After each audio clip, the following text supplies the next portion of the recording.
जय जय श्री हरिवंश।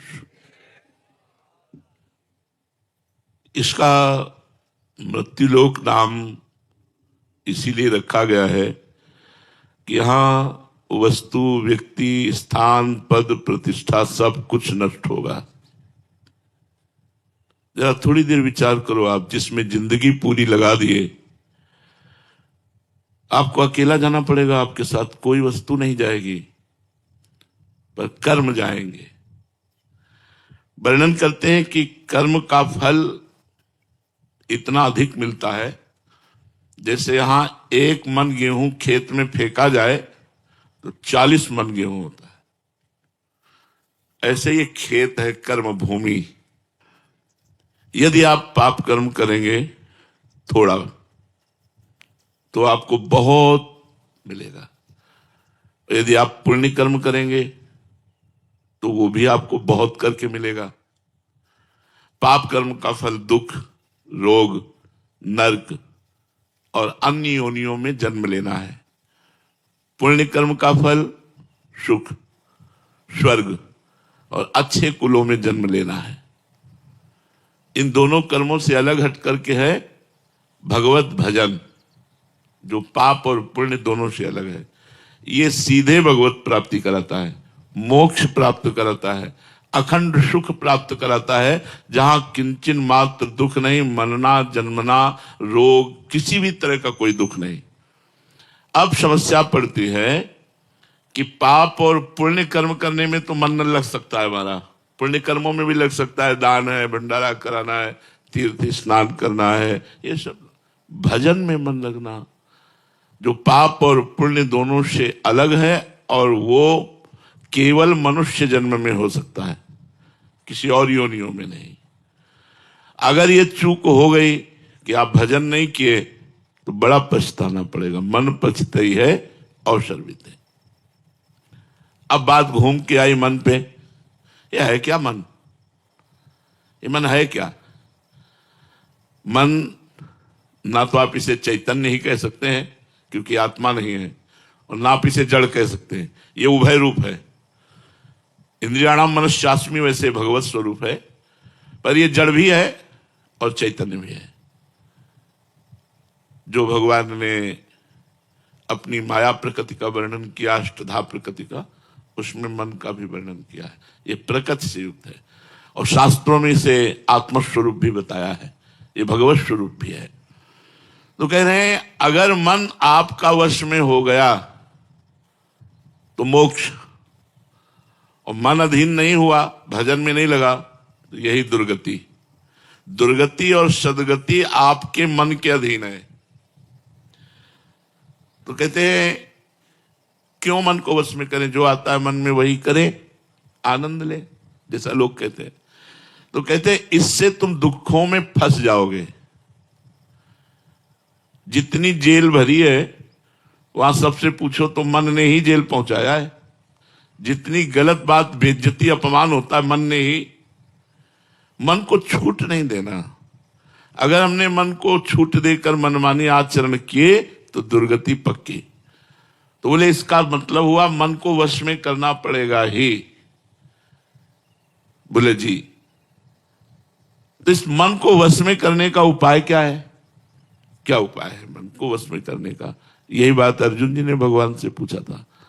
भगवान ने कहा, अभ्यास और वैराग्य। अभ्यासेन और वैराग्यन, ये 2 बात कही थी। अभ्यास तो राधा राधा राधा राधा राधा राधा, और वैराग्य गलत आचरणों से अपने आप को संपूर्ण रूप से बचाने की चेष्टा करना। ना बच पाने पर रोना और दुखी होना, प्रभु से प्रार्थना करना। जब हम नहीं बच पा रहे तो प्रभु से प्रार्थना करें, रोए, वही रोक सकते हैं। कोशिश हमारी पूरी रहे, हमारी मनमानी आचरण ना हो। मन को अगर वश में करना है तो किसी भी भोग को भोगते समय नाम ना छोड़िए, तो मन वश में हो जाएगा, पर नाम चलेगा नहीं। गुलाब जामुन पाना है, समोसा चटनी पाना है, अच्छे अच्छे पदार्थ, उस समय चले राधा राधा, तो गुलाब जामुन का स्वाद आपको फंसा नहीं पाएगा। इसी तरह संपूर्ण भोग, जितने भी भोग संसार के हैं, गृहस्थ में या वैराग्य में जो भी सेवन किए जाते हैं, यदि बहुत काम की बात है, यदि भोग भोगते समय अभ्यास नाम का चल रहा है तो आपको भोग का जो स्वाद है वो फंसा नहीं पाएगा। और दूसरा वैराग्य, जो शास्त्र निषेध करता है, संत जन निषेध करते हैं, वो हमें नहीं करना। नहीं फंस जाओगे पक्का, चाहे जितने चतुर हो फंस जाओगे। शास्त्र जो कहता है उसकी आज्ञा का यदि अक्षरशः पालन करोगे तो आपको माया फंसाएगी नहीं। अगर आज्ञा उल्लंघन शास्त्र की हुई तो आप फंसे फंसाए हो। चिंता, शोक, दुख, संकट ये जरूर आपको घेर लेंगे। अभ्यास हर कार्य करते हुए नाम जप करना, हर भोग भोगते हुए जो शास्त्र युक्त है नाम जप करना। और वैराग्य जिसे शास्त्र निषेध करता है, संत जन निषेध करते हैं, वो हम ना करें। फिर मन को हर समय देखते रहना, कहां जा रहा है, गलत जा रहा है तुरंत धिक्कार करके उसे हटाओ। ये जन्म भगवान के लिए मिला, तू गलत चिंतन करा रहा है। अगर सही जगह जा रहा है तो सपोर्ट कर दो उसको, धन्यवाद, बड़ी कृपा आपकी, आप भजन में लग रहे हैं। मन की चेष्टा को देखते रहना, मन को वश में करने के उपाय, पहला अभ्यास, दूसरा वैराग्य, तीसरा मन का निरीक्षण करते रहना, हर समय मन को देखते रहना। ऐसा नहीं हो पाता है। मन जो दिखाता है वो हम देखते हैं, हम मन को नहीं देख पाते। मन जो कराता है वो हम करते हैं, मन के ऊपर शासन नहीं कर पाते। यही साधक और असाधक में अंतर है। साधक हर समय मन को देखता रहता है। अगर वो गलत चेष्टा करता है, गलत संकल्प करता है तो उसकी वो काट करता है, वो धिक्कारता है, वो परेशान अंदर से होता है, नहीं नहीं ये नहीं होना चाहिए। तो फिर मन सफल नहीं हो पाता है, क्योंकि वो साधक है, भगवान का भजन करता है। चौथा, गलत आचरण के लिए मन जब कहे तो हमें चलना ही नहीं है गलत आचरण में। चाहे वो जितना कहे, वो इतना कहेगा कि आप व्यथित होकर वही कर बैठेंगे। मन की चाल पहले वो धीरे से फंसाता है और फिर हावी हो जाता है। ऐसे ही, अरे ऐसा थोड़ी करेंगे, बस वहां तक टहलाते हैं, वो धीरे से वहां ले जाएगा, वो ले जाकर अपने बस में कर लेगा। तो मन के कथनानुसार हमको नहीं चलना है। तस्मात् शास्त्रम प्रमाणम ते कार्या कार्यो व्यवस्थितौ। कार्य और अकार्य करना क्या है, क्या नहीं करना, इस शास्त्र के अनुसार चलना है। मन को बार बार भगवान की बातें सुनाना, इससे बस में होने लगेगा। अगर आपको ऐसा अवसर नहीं मिलता, बात वैसे तो अवसर है ही, मोबाइल भगवान है। आप संतों की वाणी, भगवान के पावन प्रवचन, पावन सत्संग, आप थोड़ी थोड़ी देर में आप सत्संग सुनते रहिए, आपका मन वश में होने लगेगा। और नाम को देखना, जैसे हम राधा जप रहे हैं तो राधा नाम देख करके राधा राधा, इससे मन बहुत जल्दी वश में होता है, पर लगता नहीं। अगर लग जाए तो बेड़ा पार हो जाए। मन को श्वास पे एकाग्र करना, जैसे अब हम नाम जप कर रहे हैं तो 5 नाम जप किए, ये गिनवाए मन से कि 5 नाम जप किए। अब श्वास छोड़ी तो 5 नाम जप किए, ये मन को गिनवाओ। अब वो जब इसमें लगेगा तो वश में हो जाएगा। ये सब उपाय मन के वश में करने के बता रहे। और जब बिल्कुल कोई उपाय काम न करे तो हाथ उठाकर ऐसे भगवान से कहो, हे शरणागत प्रतिपाल, हे करुणा सिंधु, अब मन से हमको बचा लो, नहीं ये मन हमें मार डाल। इतना व्यथित करता है, वो करना ही पड़ता है, करना ही पड़ता है, इतना व्यथित करता है, करना ही पड़ता। आप लोग सब देख लो ना, तो उस समय भगवान की शरण में होकर भगवान को पुकारे, प्रेम पूर्वक भगवान का नाम कीर्तन करे, उनसे प्रार्थना करे, तो मन वश में हो जाएगा। मन को वश में करने के लिए नियम पालन आवश्यक है। एक दिन सत्संग में यही कहा था यमुना किनारे कि आप 10,000 नाम का रोज जप का नियम लीजिए, आगे भगवान देखो तुम्हारा कैसे मंगल करते हैं। हाथ, हमने कहा था हाथ उठाइए, लगभग सबने उठाया था, लेकिन कितने लोग 10,000 नाम जप उनमें से करते होंगे? नियम में ही इतनी सामर्थ्य है कि मन को वश में कर लेता है। जो नियम, और नियम, मरना जीना, दुख सुख हानि लाभ, इसकी कोई परवाह नहीं। नियम से मन वश में होता है। उठने का नियम, खाने का नियम, जप का नियम, जो नियमावली होती है, दिनचर्या होती है, वो प्रायः गृहस्थी में बहुत कम लोग कर पाते हैं। विरक्ति में तो नियम से ही चलना ही होता है, और जो विरक्ति से नियम से नहीं चलता वो साधक नहीं है। पर गृहस्थी में भी यदि नियम से चले तो मन वश में हो जाए। मन को वश में करने के लिए नियम लेना आवश्यक है। मैं ये नियम लेता हूं, बार बार खाना, बार बार ऐसे करना, इससे मन तुम्हारा चंचल रहे। नियम ले लो, एक बार 11 से 12 के बीच में भोजन करना है, एक बार 7 से 8 के बीच में भोजन करना है, बस बीच में पानी के अलावा और कुछ नहीं। कुछ नियम लो। एक बार दिन में भोजन करके अगर आपको ज्यादा मेहनत नहीं पड़ती तो काम चलाया जा सकता है। एक बार नाश्ता कर लीजिए, एक बार भोजन कर लीजिए, छोड़ दीजिए और नाम जप कीजिए। देखिए शाम के थोड़ा दूध ले लीजिए। कुछ नियम रखिए, मन वश में होगा। सात्विक भोजन, नियमित भोजन, नियमित दिनचर्या। मन को वश में करने के लिए जब हम चेष्टा करते हैं तभी बलवान और हमको परास्त करता है। इसलिए सावधान रहें। जैसे किसी पहलवान को आप पटकना चाहें, मन पहलवान है, फिर वो सारे दांव पेच मारेगा कि आप छाचित गिरे, धोबिया पछाड़ मारेगा एकदम। तो जिस समय आप मन को वश में करने के लिए चले, उस समय गुरुदेव की कृपा मनाएं।